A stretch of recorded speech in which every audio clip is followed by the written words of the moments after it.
All right, welcome back to another episode of the Whole Nine Yards on a Monday night, right before the Pats game, about an hour and a half before then. Drew, I mean, obviously, Pats Bills, big Monday night game. The weather. If you've seen it on Twitter, Instagram, the weather is playing a big factor. This totally isn't our first take of this, so maybe the nerves are getting to you. But what are your thoughts about this game tonight? Well, yeah, any avid listener to us knows that I feel like typically, I think almost all the time I start out the podcast, just because I have like the recording stuff in front of me, and typically at the studio, I'm the one pressing record.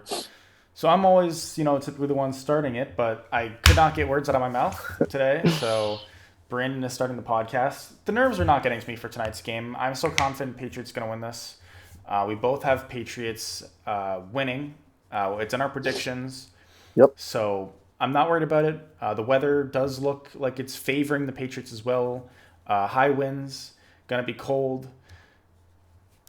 Yeah, if you pick a team for the weather favors, you're 100% going with the Patriots. The Bills just not being able to run the ball or choosing not to means that this is 100% a Patriots favored weather. I guess we'll get into the predictions though. So technically they're not done yet because we both have this game, but we both picked the Patriots. So no matter what, the gap between us is Yeah. is set for Week 13. So before this week, I was 1.5 games ahead of you. Essentially, I had one more win and one less loss because I have one more tie. No matter what happens with the Bills game / Patriots game, we will be equal in the win column. I will have one less loss than you and one more tie than you.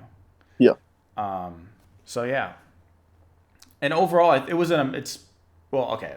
Let's say we get the Patriots win and we both get this right. It will have been a 4-1 week for you, and it will have been a 3-2 week for me.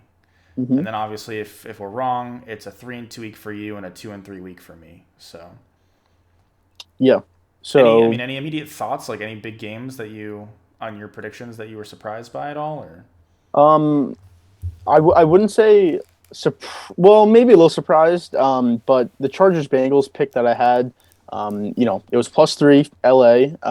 I was confident that they were going to win this game, or at least I thought they were going to win this game. I said it was going to be close, which they jump out to a 24-0 lead.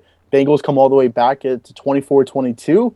They're driving, probably getting a field goal, if anything, a touchdown, because the way the momentum shifted, it was completely on their side at that point in the game. And then Mixon fumbles. Not only does he fumble, but it turns out to be a fumble recovery for a touchdown. Then the game was over at that point. They won by 20 points, but whether you're looking at the start of the game, the end of the game, middle of the game, I think it was still a pretty close game, even no matter what the final score was. And obviously, Burrow gets injured as well. That clearly played a factor. But that was definitely a surprising game on my side of the picks. Just the way the final score ended up. But again, I thought it was a closer game played than it probably was when you look at the box score. yeah, that game was surprising to me. If I was going to pick that game, I would have gone with Cincinnati 100%. I'm Yeah. not a big fan of the Chargers. I feel like I've kind of said that at least enough to the point where if you've watched this podcast, you probably know I'm not as big on the Chargers as maybe others. The Bengals, I'm out on. It's not that I'm out on them. Okay, both of us know they're not going to win a Super Bowl. They're probably not going to make a championship, but it's a team that it's at least a team maybe you don't want to play in the playoffs. I'm of the opinion now, and I'm set on it. Probably no matter what that this is a team that I 100% want to play in the playoffs. We'll just assume Baltimore wins the division, although that may not be the case. But let's just say Yeah. they do in this case. If I'm a 3 or 4 seed and the Bengals are a 6 or 7, like I'm praying that I'm playing the Bengals because I just think the Chargers have some pretty obvious holes. You should be able to run the ball on the Chargers all day long. I don't think they're a great team, and the fact that the Chargers, I don't know, they didn't get blown out, but I mean the Bengals were playing from behind essentially the whole game.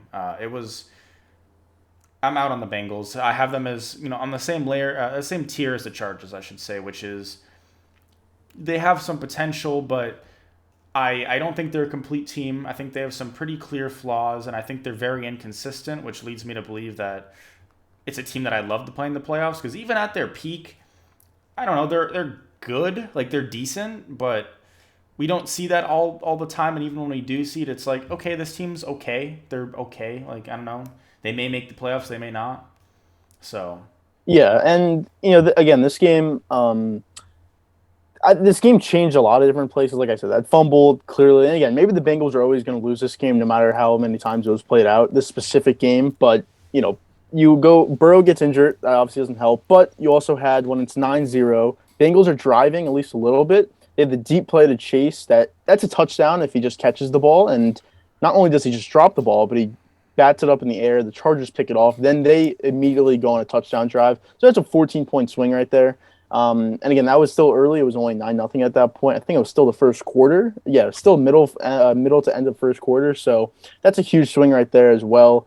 But like we said going into this game, they're two teams that are very similar. Most people look at them as a very similar team. And I think that's the way the game did play out. I think they're just two teams that rely on their quarterbacks to make a lot of plays. Their defenses are suspect at times, but other times can make plays. But most of the time, they're probably not going to show up. And also their coaches, two young coaches. I probably like Staley more than I like Taylor. I think Taylor, the Bengals really want to go somewhere. They probably have to fire him. But again, maybe is that this year, next year, who knows?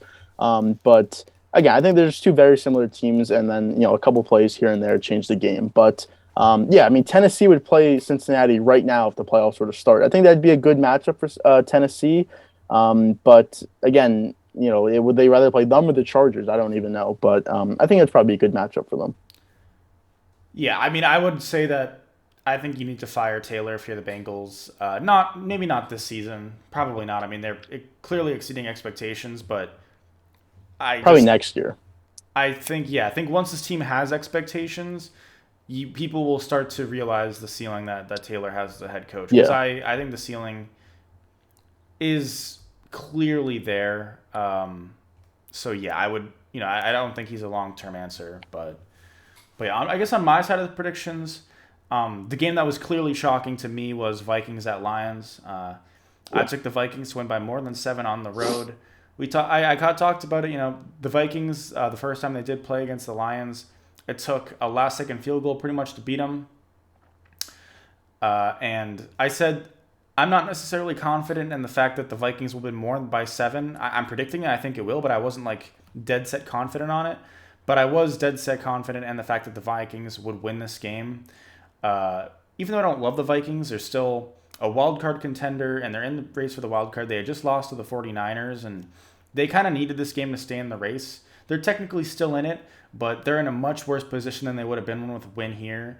When you're in a wild card race like this, and you're in the last 5 weeks of the season, you're almost looking at, you're kind of looking ahead, or at least from our perspective, when we're looking ahead, we're automatically counting this as a win. Like when we're looking at the Vikings' chances to compete versus the Niners for that 6 or 7 seed, we're saying, okay, they have this game, this game, this game. We don't even talk about the Lions game because we assume it's a win. Now you pretty much have to take one of those more challenging games, and that has to be a win now, just to in place of the Lions, when you probably have to win another challenging game as well, because that's just how the NFL works. But it's just a devastating loss for the Vikings, and if they don't make the playoffs, I'm already not a big fan of Zimmer. I think that's when you get to the point where you just, again, you kind of see that ceiling with the Vikings.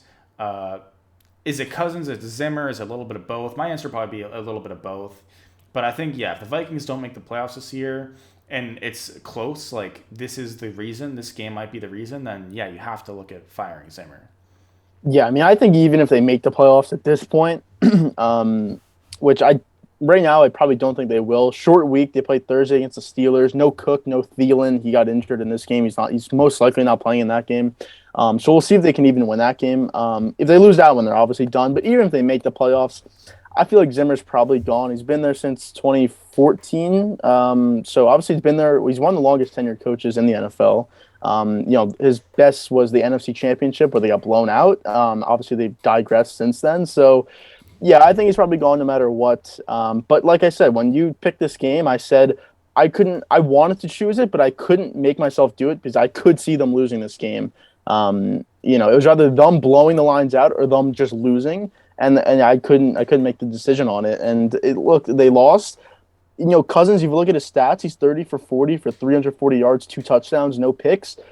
Like I think he had a fumble, but is he did he play bad? Like I didn't watch this game entirely, but did he the numbers would say he played really well. His numbers throughout the season would say he's played really well, but is it the defense? Is it, Jefferson had a huge game, even on the ground, no Cook, they still had 100 yards. So I don't really know what's wrong with this team. Again, I didn't watch this game entirely, so I wouldn't know. But they're such a weird team because they have so much talent, and it seems like the numbers they put up are, should be top five, top 10 offense, top, just numbers in general. But they're 5-7. So I guess, your record is what you are. So clearly they're just a team that's below 500 and not that good of a football team, I guess. Yeah, I think the coaching was really bad in this Lions game. I don't think Kirk had necessarily a bad game, but it's a lot of just Vikings type mistakes that typically you probably see in definitely like primetime games, but it showed in this game. They just didn't have a great game, and I will say it was the final play of the game. I was like 4 seconds left or whatever. 4th and 2 from like the, I don't know, the 20-ish or something. And I don't know if you saw the game-winning play, but I did. if you look at the Vikings defense on that, like we can go back and look. Yeah.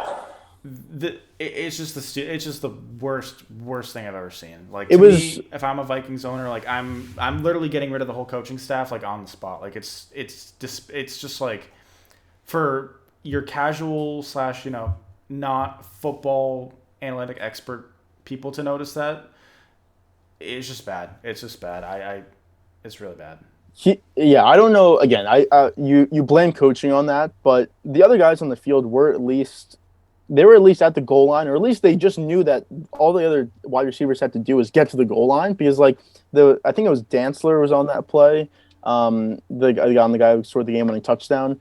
He was like thinking he was going to do like an out route to the corner, like he like almost got too much in his head. He was playing so off. He was basically playing 5 yards back in the end zone. I don't know what that defense was. I totally agree. That's my team, and that's the defense that we're playing. Which I wouldn't for the Cowboys. I really wouldn't be surprised because they do play a lot of off coverage. But you have to know the situation. You have to know that they can't even afford to throw it to like the 3 yard line because there's just no time on the clock, and if you don't get in, you lose. So you have to throw it in the end zone. Just terrible coverage. And again, that would come down to coaching. I would just like that's the blame's going to come down to, but. Yeah, I guess I mean, between the Vikings and the Lions, if there's, if someone's going to lose in a heartbreak, it's going to be one of those two teams, and they just so happen to be playing each other. And what do you know? The Lions get a win. It was definitely a crazy game. Yeah, but I think those. I mean, out of our prediction games, at least those were the two kind of just. Well, specifically, Vikings hit Lions was a head scratcher for sure. No, for sure. The games that we picked that we went against each other on. I think that was 2 games, right? Yeah, 2 games we picked that we went against each other on. Colts Texans. I ended up getting the better of that one. Colts win 31-0. And then Giants Dolphins. You got the better end of that, picking Miami. I was. There had been news that Jones was potentially not going to play when we did this episode. I thought Jones was going to play. Or yeah, I just. So yeah, but would that have impacted the game completely? I don't know. I mean, Jones is better than Glennon, but how much better is debatable. I don't know. I think you could argue Jones is in there. It's potentially different, but it's not for sure different. So, and in betting on the Giants in general is just probably a mistake, anyways. So, Well, yeah, I mean, I don't know. The line was 4 when we picked it, and again, that's when Jones was still an uncertainty. It did seem like he was going to play, but I did say that there are reports that he may not play. But the line jumped to 7 after it was confirmed he wasn't playing. So I think it did make a difference. Now, look, are they going to put up, 25, 30 points? I mean, no, they haven't even done that, the last 2 seasons. I don't even think they put up 30. I think they've done it once the last 2 seasons. But, are they scoring more than 9 points? Or is he not, Glennon was 23 of 44 for 187 yards. I don't think Jones is doing that. You're getting obviously more from him on the ground. I mean, you got nothing from from Glennon on the ground, which you're not expecting, but yeah, I think you're a little bit better. The Dolphins didn't even really play that well. They only put up 20 points. The defense obviously played well, which I was expecting, but even though Tua had a good game, they really weren't scoring. So I think you maybe could have covered it. Now with the Giants win, I don't know, but I think you probably cover. But yeah, I mean that was the gamble that you took of him not playing or not playing. You thought he was going to play, and he didn't play. yeah, no, that is true. But I do want to do a quick exercise. This exercise is going to involve me listing head coaches and you telling me if you agree with them being fired. We're going to assume they get fired at the end of the season when I list their name. You either agree with them being fired, you disagree with them being fired, or You don't really know. I just give like a couple sentences explanation. Um, so we'll start in the AFC, and we'll start off with Vic Fangio of the Broncos. Okay, so right now they're 6-6. Whew. I would like to say yes because I'm going to assume that they're going to go for a quarterback this offseason, or at least in the draft, offseason free agency, something, trade Wilson, Rodgers, whatever it's going to be. I would assume they get a quarterback. And with a new quarterback, I would assume that you get a new coach as well, especially, again, talented roster, tough division, but still talented roster. So I would say yes, he does get fired. Okay. Uh, Kind of an easy one, but Brian Flores. Yeah, no, he stays. I mean, again, the 6 game win streak, even if they ended up like 4-13 or something, I would say he still stays. But obviously, they're going to end up, 8-9, 9-8 potentially even. So yeah, for sure he stays. Urban Meyer. Yeah, no, he's going to stay. If they didn't fire him earlier this season, what's the point of firing him at the end of the season? So I would say he stays. David Culley. Yeah, I think that depends on what happens with Watson. Again, there's still a possibility that Watson could stay there and just be their quarterback for next year. But I would like to say he does get fired, but I could honestly see him staying for next year and then getting fired. But yeah, I mean, is he really an NFL coach? No. So I'd like to say yes if it was me, but I think they might keep him for next year. The Texans to me is just the weirdest job in the NFL. I think 31 of the NFL jobs, pretty much anyone other than maybe like your Lincoln Rileys, uh, Nick Saban, but really, unless you're a guy like that in college, pretty much anybody would take it if they were offered it. The Texans are the one exception to the 32 because literally almost nobody wanted that job. It took them, they had to go to David Culley. They couldn't get really anybody. So to me, if you fire David Culley, like who else are you going to get? Unless you have somebody Yeah. better lined up, I don't know that, it's such a bad job that. So yeah, Giants, we'll go Joe Judge. Yeah, I would say probably yes. They're 4-8 right now. They're probably ending up with that best 6 wins, which would match last year's with one more game. This was the year that they were expected to do better. They spent money, got weapons around Jones. So again, I think Jones is gone out of there. I think Judge is out of there as well. So, and I think their GM Gettleman's also done. So yeah, I think they're just going to clean house, fully rebuild. Again, it's gonna be tough because they're still paying a lot of people, but yeah, I think they clean house. Yeah, I would agree as well. It hasn't worked, so I think it's Yeah. time. Mike McCarthy. Uh, I would say no. Again, the only possibility is if Kellen Moore becomes head coach. But honestly, he hasn't been great the last couple of weeks as well. So maybe some of that shine's worn off a little bit. But I would say no. I think he still stays there next year. I think he stays. To me, if I'm the Cowboys, so I fire him. I don't know. I mean, you would know more about Kellen Moore than I will. I would. That's a decision you'd have to make. But to me, I don't see myself winning a Super Bowl with McCarthy as the head coach. So I would fire him personally if I was Jerry Jones. But yeah, Pete Carroll. Pete Carroll. Ooh. Again, I think this is just based on whatever happens to Wilson. I think if Wilson wants to leave, then it's clear that you are in a rebuild at that point for the Seahawks. And Carroll, I don't think he'd want to be in a rebuild. I don't think that you'd want him on for a rebuild anyways. I think you'd want a new coach there. So I think it just depends what Wilson does, which, in my opinion, he does leave. So I would say that Carroll's not going to be there next year. And give me a place, whether it be college, whether it be NFL, a place where you think Pete Carroll would look good.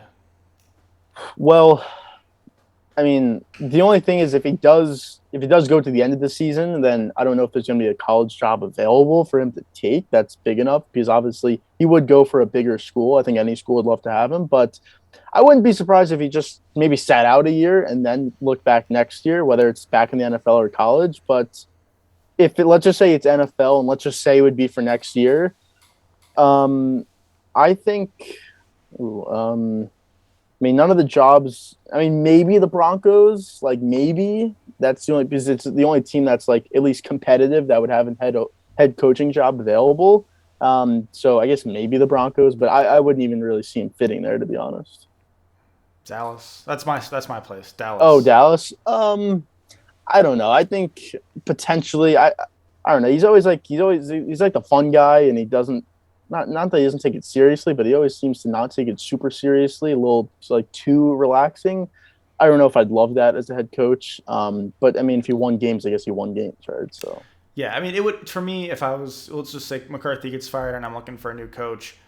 I got to compare my options, but if I'm just looking at Pete Carroll by himself, he's typically better in his first few years and then he starts to fall off. So in Dallas, I think is win now. I mean, you have a lot of people you're paying a decent amount. You also have a lot of people that are either in their prime or kind of fallen out of their prime and are getting old. Zeke for sure. I mean, he may even be out of his prime completely by now. He may even be gone next year. But Amari Cooper's not getting any younger. Dak Prescott's only going to be earning more money. Pete Carroll loves his defensive stars. Micah Parsons is the defensive star right now in the league. I think maybe him or Chase Young, maybe. So yeah, I think he'd fit there too. I mean, it's America's team. I'm not. I don't know that he necessarily loves the spotlight, but he definitely doesn't hate the spotlight. And you would be 100% be getting it in Dallas. So I think that would be. I think at least from an entertainment perspective, that'd be a lot more entertaining than either McCarthy staying or even though Moore is one of those kind of young offensive guru names. I don't think it would be nearly as entertaining as a guy like Carroll. So that would be my suggestion. But we'll move on to the next team, which is the Bears. Matt Nagy.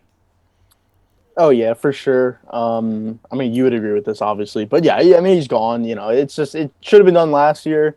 They shouldn't have even let him draft because if they were looking for a quarterback, which clearly they were because they drafted Fields, then if you knew you were going to fire Nagy the next year, then what was the point of having him draft him? So that's just an organization thing. But yeah, him and Pace, they're for sure done. Mike Zimmer. We kind of talked about it a little bit. Yeah, I mean, yeah, I think definitely. It doesn't look like they're going to make the playoffs, and again, even if they do, like I said, they're probably a first round exit for sure. So, I think he's done. I think his time's just come up there. This one isn't really like this is one where you say it's not going to happen because this coach does have a pretty big contract for a lot of years and is pretty new. But I'm interested to see what you think of him short and long term, regardless of whether or not he will or will not get fired. Matt Rule. Yeah, Matt Rule. Obviously, Joe I, Brady. The news, by the way, not the news, but recently, Joe Brady did just get fired, and it was a decision that Rule at least had a part of. Like it was, so. Yeah, yeah. One thing about that, I mean, they're on a bye this week, and they fired him halfway through the bye. I mean, if you're gonna fire someone and you're on a bye week, you fire him that Monday. You don't fire him a week later, Sunday morning before the games, even though you're not playing. It's before the games happen. So that's I don't know if some people said he might have been talking to some college teams or something, and maybe that rubbed Rule the wrong way or something because Rule clearly has full control there. So I don't know what that situation was, but I think that's a mistake. I don't think their offense is bad because of Joe Brady. I think their offense is bad because they have a bad offense. Yeah, that was just that. But Rule, I don't think he would. Like I said, he basically has full control there. But if next year they don't get better and they don't find a quarterback, because again, Darnold's clearly not the answer there. Maybe next year, maybe the year after that. I think for sure that at some point, then if they don't keep improving, which clearly they're not, they're whatever they are, what 5-7 right now. 5-6. 5-7, yeah, exactly. So, Yeah, I still have faith in Rule as a head coach. I still think I haven't necessarily seen the greatest things, but I don't think to me I've seen enough out of Zach Taylor where I can say with a lot of confidence. I don't think that even when you get the right roster going, which right now there isn't, but it's close enough that I'm kind of out on Taylor as a coach for the Bengals, but for Rule, I still think we don't really know yet, and there's potential still there. And he's not going to get fired, obviously. Probably not even next year, just because he does have so much control, and I think they have a lot of faith in him. But yeah, I haven't seen that moment where it just clicks in my mind that he shouldn't be a head coach, at least in Carolina. So I yeah. would not fire him. I don't think they should fire him yet. I think he should probably get this year, and next year, and probably the year after, honestly. Um, Depending on when you find the quarterback. Like if you do find a stud quarterback next season, like if somehow you have Watson and it still looks dysfunctional and it still looks there's a lot of ups and downs and the offense doesn't really click and the defense shows a lot of times where it looks like a top five defense and then sometimes where it just doesn't look like a top five defense, then maybe you can start to look to fire Rule. But right now, yeah, I still think you that he stays. Yeah. But those are the head coaches, so that was that. So I mean, basically based off that, there's probably going to be, let's see, so one, probably one, two, three, four, five, six. I think five or six head coaching opportunities next year. Then, Yeah, there will probably along be with at least five. Yeah. along with the Raiders, which obviously is going to be open. So that guy's not going to be the head coach there. So there's most likely five, six, or seven head coaching jobs available going into next year. I think we're gonna see some new names be head coaches that we probably don't even either know or think of. There's just not enough name-worthy people out there right now to fill those Yeah, spots. Like it's not gonna all be a bunch of, you know, Lincoln Riley types. Obviously, Lincoln Riley's not gonna be in the NFL because he took the USC job. But there's no. It's gonna be interesting. It's gonna be interesting. yeah, for sure.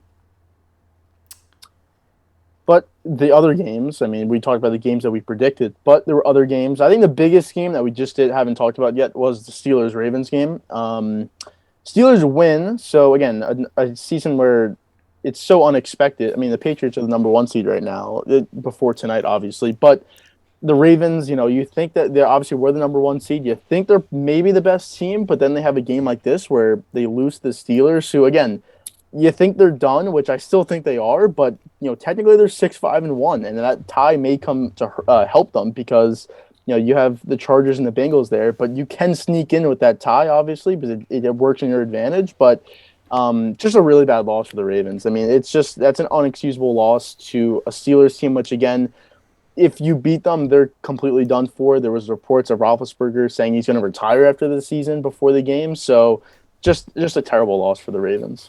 And they lose Yeah. Marlon Humphrey for the season now. Oh, yeah, I think it would have been a loss is a loss. It's a disappointing loss, but to lose your best corner, maybe your best defensive player for the whole year, is a huge blow.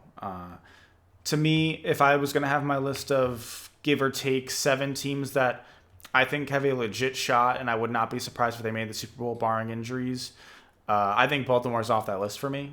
I'd have to craft the list, but yeah, I just wouldn't have Baltimore on that list anymore. I think without Marlon Humphrey, I'm not sure they have the roster to really compete anymore. I know Kansas City didn't look great necessarily. We have yet to see how the Patriots are going to look. You'll watch the Pats game before you watch this episode, but yeah, I just don't see it. I don't. I don't think Lamar's had necessarily a great year. I don't think. I mean, Harbaugh's a good coach, but not good enough to the point where I'm always going to have him in that Super Bowl bubble. And I just don't think the roster's good enough. And what did you think about that? The try for the 2 points at the end of the game. I mean, did you like it? Did you not like it? Egregious? Not egregious?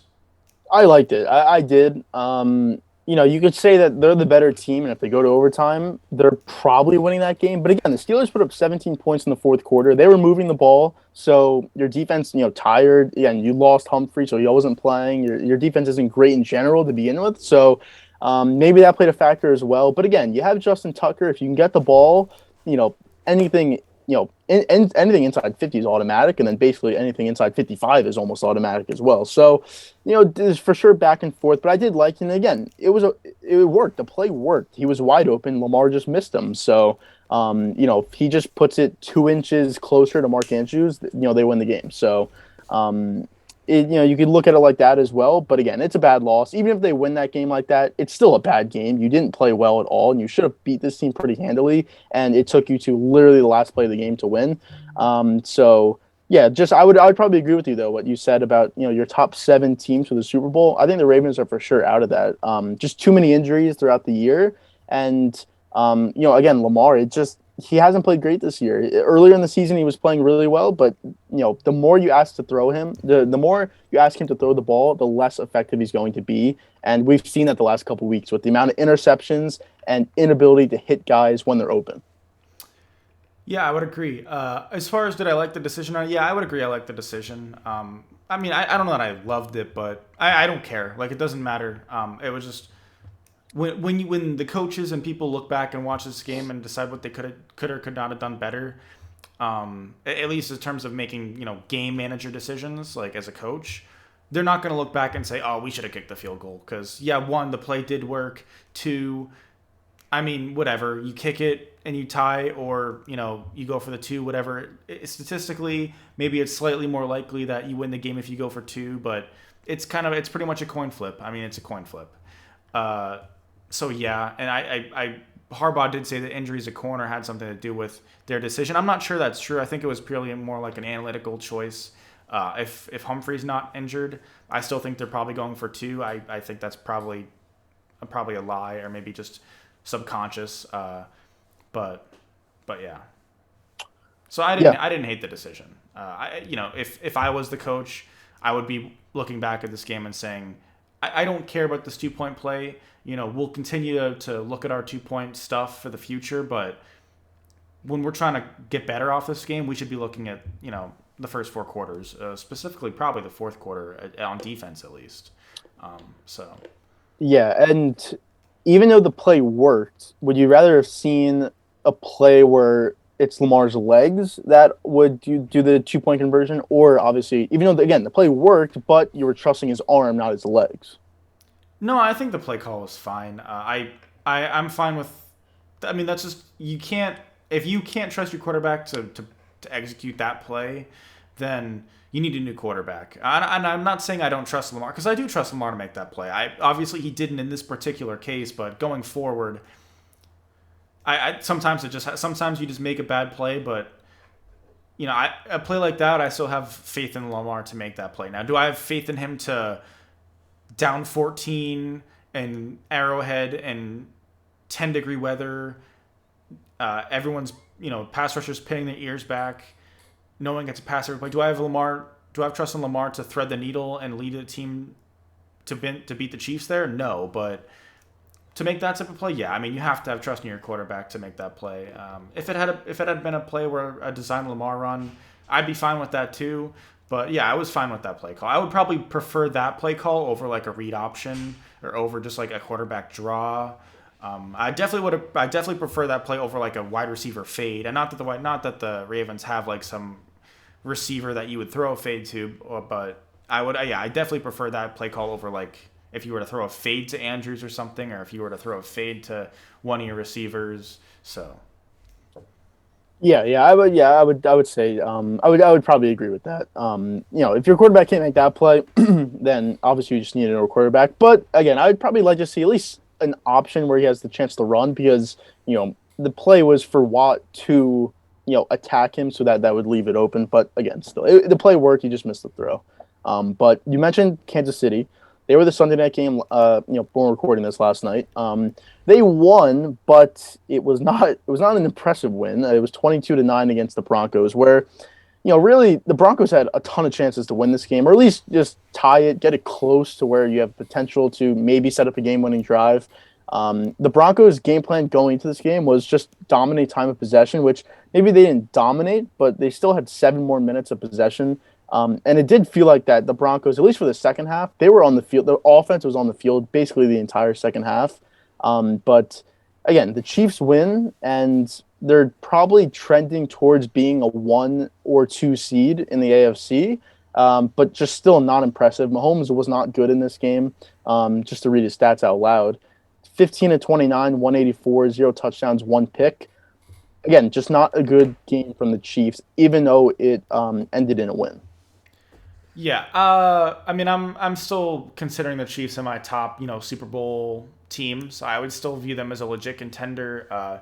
They're in the same boat as Baltimore as far as, well, I guess not necessarily the same boat, but they didn't look great this weekend. But the roster to me is still good enough. We've seen enough from the defense to me that I have faith in them to be kind of similar to what they've been recent in the past, which is not a great defense, but a team that should theoretically make some plays. You're going to give up yards, but they're going to maybe make a turnover for you or get a couple key stops on big downs. They show flashes, and really flashes is what you need, and that's more than enough if you have this offense. Now, the offense hasn't been too consistent this regular season, but I mean, what do you want me to say? It's Mahomes, it's Hill, it's Kelsey. Hill's had some drop issues. Kelsey's had some drop issues here and there, or whatever. But I have no concerns about the Chiefs' offense. I have 100% faith that it will be good to go for the regular season, or sorry, for the postseason.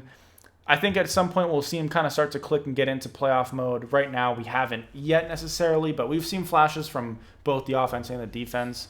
They haven't gotten hit with an injury like, I guess an equivalent to the Chiefs with the Marlon Humphrey thing would be like almost like Honey Badger out for the year or something.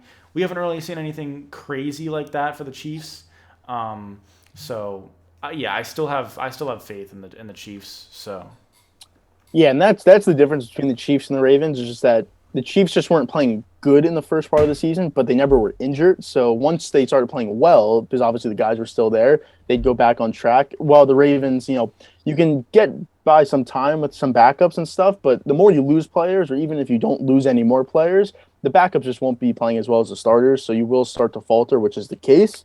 But a stat that I'm just looking at right now from the Chiefs, their two biggest receptions last night was from both their running backs, and I think it just proves that the way to at least stop this offense, maybe not even stop it, but at least just throw different looks and at least make it not as explosive, is to play two. Again, the Broncos really weren't even doing this last night, but most teams have, playing two guys back and just making Mahomes throw it underneath.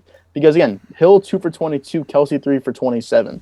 It's that's the way to beat this team, is to just make them throw it short and make Mahomes play that type of style where you can't throw it deep to Hill or to McCole Hardman or Kelsey up the middle for 15, 20 yards every single play. As long as defenses can do that, and again, a better team is going to have a better offense than the Broncos when it comes to the playoffs. The Chiefs are definitely beatable. Unless they figure this out on their offense, I think they're definitely beatable, even though I still view them as probably one of the favorites of the Super Bowl, if not, a top 2 or 3 team for the Super Bowl. I mean, yeah, they're definitely beatable, 100%. I don't know that they necessarily have some like thing they can't figure out that they need to figure out on their offense. I mean, obviously they haven't looked great, but I'm not sure that it's like one thing that's blocking them from having success. I will say, if you look at other offenses, I think there are other offenses that kind of have that just roadblock that they need to hit through to work well. I think that with the Chiefs, whether it's one reason or another, I'm not sure it's the same every week, just down weeks. I have faith this Chiefs offense is going to get back to normal. I don't think there's like a formula I don't think there's necessarily like a plug and play formula to stop the Chiefs.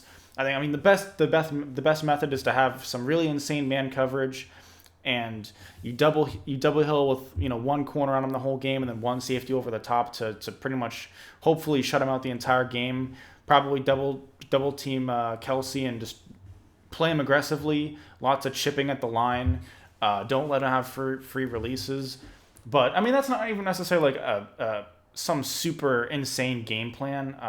We saw the Patriots kind of start that game plan, but I'm not going to say that there's some formula that you can use to stop the Chiefs offense. Like, I think the Ravens, not that there's a formula to stop the Ravens 100%, but I think the Ravens offense is closer to being like having a formula to be stopped compared to the Chiefs, or even the Chargers offense, I think, is closer to having a formula to being stopped in the Chiefs. But yeah, I have faith in the Chiefs. I think, to me, they're still my team to beat as of right now. I have the Patriots getting to the Super Bowl at least.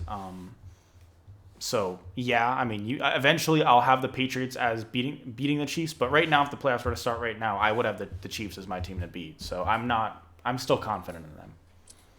Yeah, and if the playoffs were to start right now, assuming the Chiefs would win their first round matchup, they'd play the Patriots in the next round. So, they could. I mean, obviously, you'd rather play them in an AFC Championship game than the divisional round, because again, it's just you don't have to worry about them until the championship game. But again, right now, the way it stands, which I think will be different, because the Titans are 8-4, the Chiefs are 8-4, and Baltimore is 8-4, and I do believe the Chiefs will leapfrog those teams, even though they have losses to both those teams.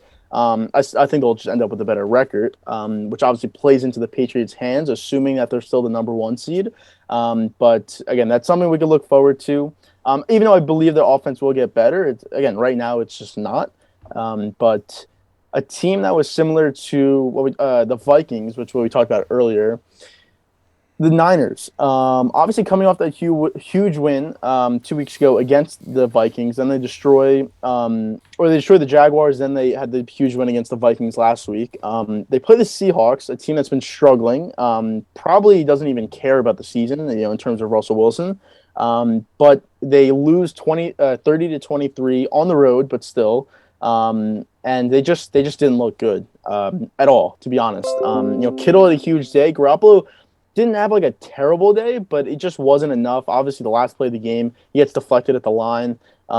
Just a terrible loss for a team that looked like it was gonna at least solidify its spot as a playoff team, as a wild card team, and you have a loss like this to a team that was 3-8 entering the game.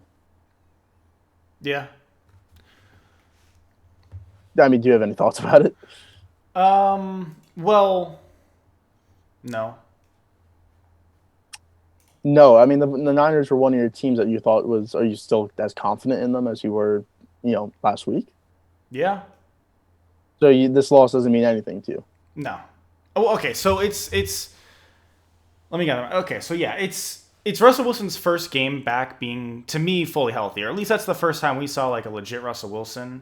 It's a tough loss, but it's one of those in division games that are just kind of, you play each other twice a year. The rivals are the Seahawks and the 49ers are rivals, so I don't know. It's tough for me to read into it. I still view the Niners as being, if I made my team of 7-ish teams that have a Super Bowl shot, I would have the Niners probably in it. And if they weren't in it, and I had to make a complete power rankings, I'd have them ahead of the Ravens, if that means anything. Who the Niners? Yeah, the Niners. Yeah. I don't know.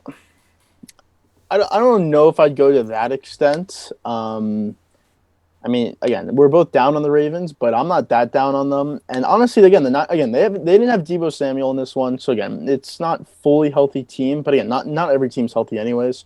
And again, he's a really important player on your team, but you obviously have to overcome that. And again, just a team that's been so demoralized in the Seahawks. And again, I know it's in division game, but you're on such a high, they're on such a low, such different paths going into this game. To play this type of game, to lose, really, you were coming back basically the entire game. Basically the Seahawks were winning almost this entire game, and you have to, again, it comes down to a fourth and goal, which it's just an unacceptable loss in my opinion. Shanahan, I think a lot of blame goes on him for this one. Maybe they can still just bounce back, whatever, still 8 or 9, 10 wins, make the playoffs. But they play the Bengals next week. You know, that could be a tough game. It could be an easy game, but I think it's going to be a tough game to be honest. Assuming Joe Burrow is at least somewhat healthy. So again, if you win this game, you're 7-5. You can afford to lose this game to Cincinnati. Now you really can't afford to lose this game.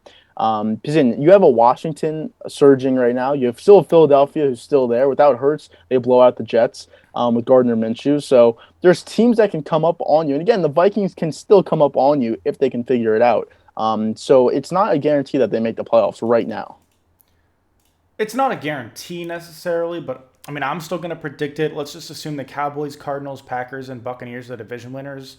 That means there's really only one guaranteed wild card team, which is the Rams. I'll assume they're guaranteed, which means there's two wild card spots left, and the teams that are in contention for it realistically are Washington, Philly, San Fran, Minnesota, Carolina, and Atlanta, and New Orleans.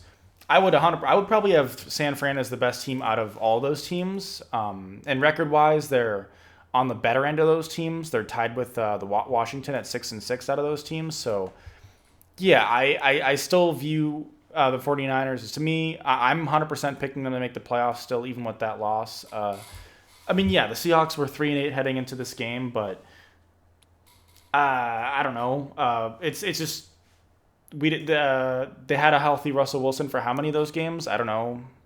Not enough to the point where I can say that that's like a really bad team. Like the Jets are also they were also 3-8 heading into this week too, I want to say, right? But the Seahawks are obviously a better team than the Jets.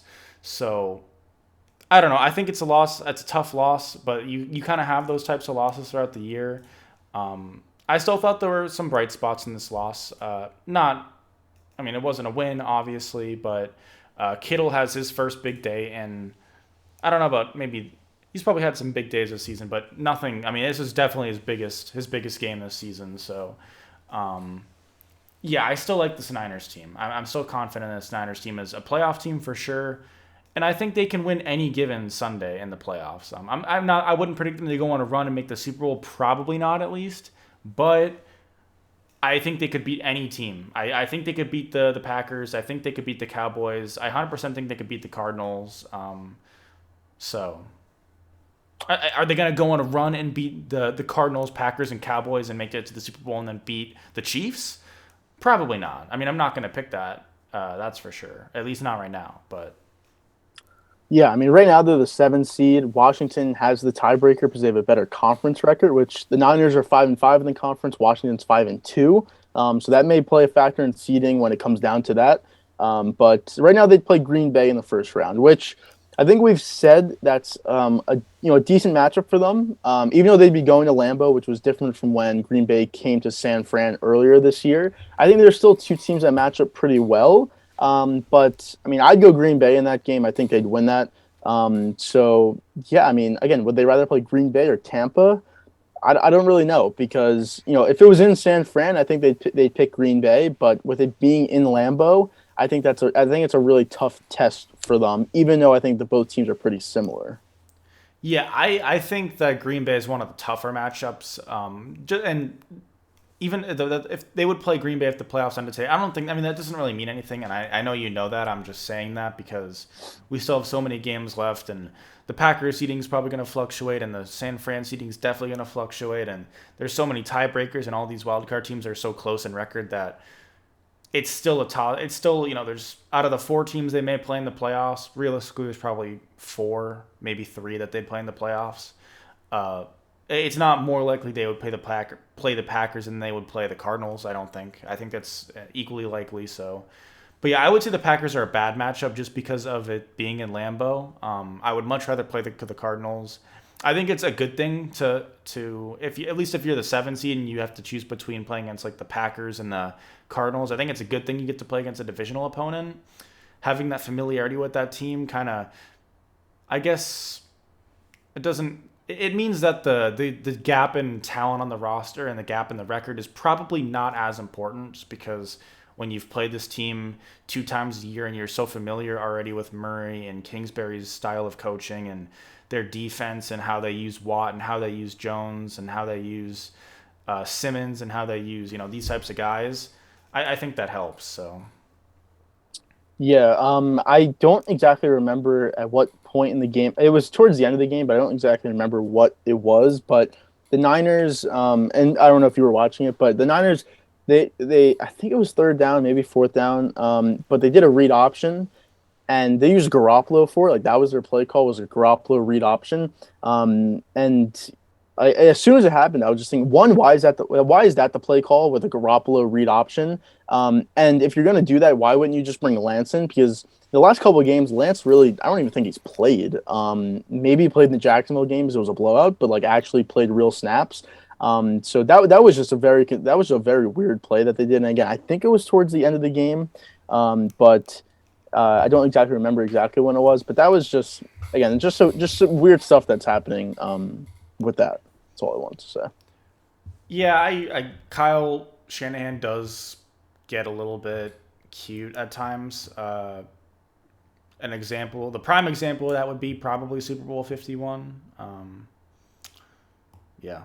Yeah. But again, that was just something I wanted to say. I can't exactly remember when it was, but um, yeah, that's probably it for all the games this week. Again, a lot of the Rams blew out the Jags. Like I said, Colts blew out the Texans, Eagles. I mean, I guess it was a closer game, but they kind of had that one in hand against the Jets.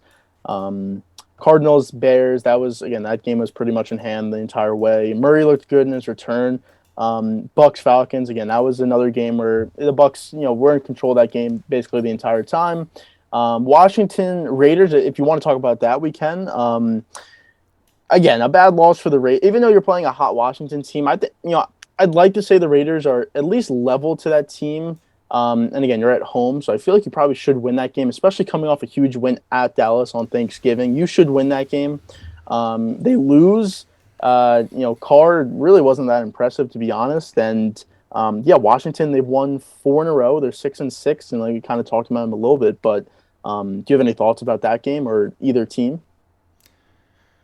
Well, Las Vegas, not really. I mean, they're just bad. They're just not a good team. I think Carr has flashes, but realistically, Carr is one of those guys that's pretty inconsistent at times, and he's a guy that when he looks great is maybe that 11th or 12th best quarterback in the league, maybe slightly higher. But there's also times when he looks like an 18th or 19th best quarterback in the NFL, and he just is clearly not capable of carrying your team past maybe a wild card or divisional round appearance. Washington, I mean they've been kind of killed with injuries this year. Obviously no Chase Young, a lot of other just not necessarily season-ending injuries, but a lot of just nagging injuries. Obviously Fitzpatrick, you've been with Heineke the whole year pretty much. You don't really That have a that one quarter. worked. That one worked out for you. The Fitzpatrick got Well, injured. yes, Fitzpatrick not being here, yes, it does work out that you have Heineke, but Heineke's clearly not the long-term answer, and he really hasn't. He hasn't shown that he is the long-term answer. He's had moments, but it's clear he's not the long-term answer. I think both of these teams are not good. I would have if either make the playoffs. To me, they're both first-round exits, and I'm pretty confident in it. So yeah, I mean, I think it was a battle of two teams that you can clearly tell are kind of a little bit depleted, not very good, not insanely well coached. Washington's better coached, I would say. Obviously they have a head coach, and the Raiders have an interim, but yeah, two mediocre teams going at it. They didn't have, yeah, it was just two mediocre teams. Yeah. But that's probably about it, unless you have anything else from the weekend. Um, Not I mean, I really, guess. not really, unless I was gonna have something for NBA, but Uh, yeah. No, we could talk NBA. so it's not necessarily something news related, but NBA.com has a power rankings that they've released recently, about 7 hours ago. An article by John Schumann.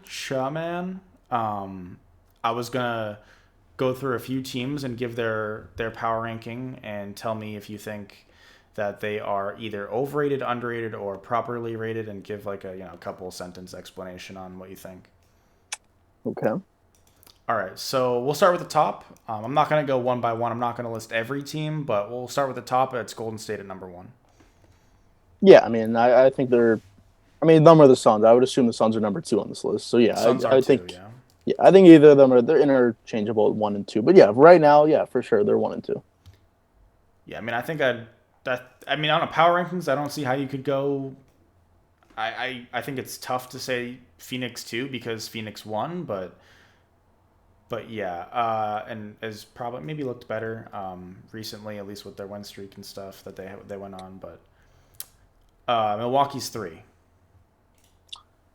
Uh, yeah. I mean, I guess their record right now, Milwaukee is 15-9. They've been hot. I think they've won. Yeah, they're 9-1 over the last 10 games. But I think it would be between them or Brooklyn. I'm assuming Brooklyn's number four on this list.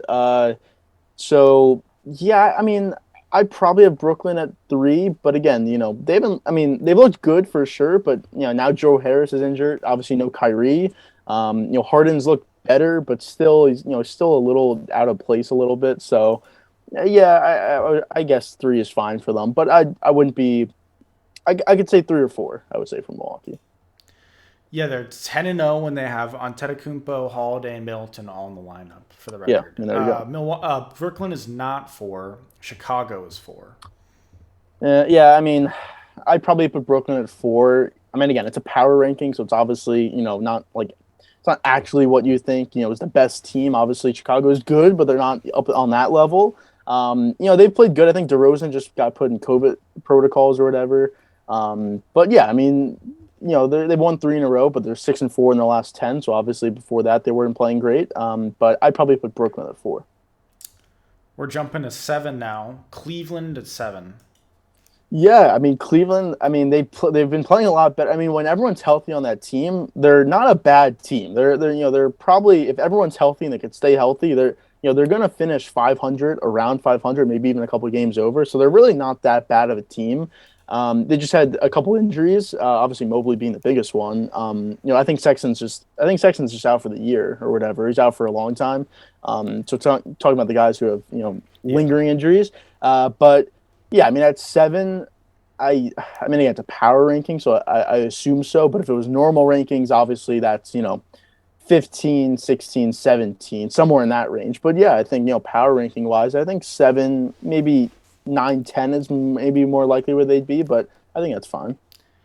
If I gave you $1,000 worth of Cleveland as a playoff team stock, are you selling that stock? Are you holding on to it? Are you gonna buy Um, some more of your own? Or Now the only problem right now in the East is you're looking at the teams in their standings, you would assume that again, Philly's 9, Atlanta's 10. You would assume those teams jump up. Washington is 5. You would assume they drop down. Even though Charlotte's 6, you'd probably assume they're somewhere in that 8, 9 range, maybe not 6. So I think there's potential for them to get there. I'd probably sell it only because they're probably at the end of the season, they're still so young of a team. They're probably going to fall apart at the end of the season, and the more veteran teams and the better teams are going to be better. But it's definitely noteworthy. I think they're going to be there till the end. I think it's going to be between them and Charlotte, and maybe even Boston, to be honest, and probably New York as well for that. But probably those four teams are going to be those last teams for those last couple spots. the Lakers at 20. Wow, 20. Well, yeah, I mean, they haven't been playing great. I mean, again, they're the sixth seed right now, and they're only, 3.5 games back from being the three seed. So, it's so much left. But I guess again, power rankings wise, they lost the Clippers. They're 4-6 in their last 10. So yeah, I mean, I guess that makes sense. But again, real ranking, obviously they're, top 10 or even, if you want to say top 12, but I would say top 10. Not necessarily going in order here because it's technically one spot higher than 20, but this is the last one I'll bring up. And I'm bringing it up because you're a Knicks fan, so I'll go with the Knicks at 19. No, I mean, yeah, they have not been playing well. I mean, Kemba's out of the rotation, which, makes sense. It's not like he was playing amazing. They just took him out of the rotation. He wasn't playing well. His knees are just gone. I mean, that's, his career is probably over, to be honest. But Randall just hasn't been as good as he was last year, and the ball seems to stop when it gets in his hands. And at the end of the games, they struggle. Their defense has not been as good this year as it was last year. So yeah, they're dealing with a lot of stuff right now. They have to play Derrick Rose 30 minutes a game when he should be playing 20 to 25 minutes per game because his knees can't handle it. So yeah, they have a lot of stuff to figure out. They're 11-12 right now. So yeah, they're going to be fighting to make the play-in tournament, which was not what you would have expected after last year and going into this year with getting Fournier, getting Kemba, another year of Randall, another year of Barrett. So not what you were expecting. Yeah, to me, it's not surprising at all. I was going to make a sarcastic comment about how it's not surprising that that it is surprising that Randall's falling off after having only one All NBA year and the rest of his career looks like very meh. Um, it's not surprising that he's fallen off from that NBA from that All NBA year, and I wasn't expecting him to be like what he was before that year, and he's definitely still not that. He's still definitely a better player than what he was before last year, but yeah, I'm not surprised he's fallen off a bit. Kemba, he reminds me of kind of Isaiah Thomas after the Celtics traded for Kyrie, which is like you can just clearly tell he's a shell of himself, and it's probably maybe it's not as sudden as it because it literally went from like a borderline MVP candidate to a nobody, a guy who doesn't even belong in the league. We've seen Kemba's decline, even if we didn't necessarily know he was permanently declining when we saw it because we saw some injuries, we saw some inconsistent play. Yep. Yeah, I would agree. His career to me is done. If I'm a team, we'll assume Kemba either gets traded if he gets traded or whatever. I'm not in the market for Kemba really. I don't care unless I have a bunch of injuries at point guard or something, and I need a player like Kemba maybe. But he's so bad on defense. He's not an efficient or good scorer on offense necessarily either. So it's like, what's the point of having him on the team? And yeah. So I I would anticipate the Knicks to be a play-in team as well. I probably closer to 7 and 8 than 9 or 10, but yeah, I think around 19 is fair for the Knicks. But that's all. That's pretty much the only teams I wanted to go over. Yeah, and just one last thing, college football. The top four were announced: Alabama, Michigan, Georgia, Cincinnati. So obviously that's Alabama versus Cincinnati, and then Georgia versus Michigan. So I think that's right. People were saying Michigan should have been one. I think Alabama should have been one because you did win your conference. You still only have one loss, and you beat the number one team that was there the whole season in Georgia. So I think that makes sense that they're number one. Michigan's two, obviously Georgia's three, Cincinnati four. We'll get into predictions when it comes closer. Again, those games aren't until New Year's Eve, so we have plenty of time for that. But that was announced officially. I think it was yesterday, maybe even 2 days ago, whenever it was officially announced. Yeah, I would agree with Bama being one. To be the champion of the best conference in college football means something, and to beat the number one team, the consensus number one team for the entire year, pretty much, Yeah, to beat that team handily or handily, I don't know. I think means a lot, and I'm fine with Michigan too. So I would agree with that. Georgia three, I'm fine with as well. I'm happy. I mean, I'm pretty sure everybody's happy that and it makes sense that Alabama's not playing Georgia first round in the playoff. That would be, it would be weird for if you for some reason had like Bama two Georgia three or like Bama one Georgia four. yeah, It would be lame. It would be dumb. So I'm happy that they're not playing each other in the first round. Cincinnati four. Listen, do I agree with it? In terms of, do I think Cincinnati's actually the fourth best team in the country? No, I don't. I think there are probably 5 or 6 teams that are better than them, maybe 6 on the high end and 3 on the low end. I don't know, but I think there's at least a couple teams that are better than them. I think Ohio State would mop the floor with them. I think Oklahoma State would probably mop the floor with them. Um, so yeah, but going off of the rule set and going off of record and going off of things that aren't just, do I think this team's the best team? Yeah, I mean, Cincinnati had to be four. There was no getting around it. If you were to not play Cincinnati four, then you would have set off a bomb in the college football world, and you would have to look at expanding the playoffs for next year, because for a team to go undefeated of Cincinnati's caliber and not make the playoffs, that type of team in this division, in Division One or whatever, and it just, yeah, just to me that would be crazy. So yeah. All right. it's much more different than like a UCF going undefeated or whatever. Yeah, for sure. But I think that's probably it. We'll be back on Thursday with looking into Week 14 of the NFL season. But yeah, do you have any last thoughts? Anything else? How does it feel to be only half a game back now in the in Well, I mean, it doesn't feel great because I was up by so many games earlier, but yeah, I mean, again, still a long way of the season to go. I well, could so it's week 14, so there's 14, 15, 16, 17, 18. So we have 5 more weeks including the it's next 20, week. it's 25 more games. That's a lot of games 25 left. more games. Yeah, That's so it's going to be down to the wire. I mean, so yeah, yeah.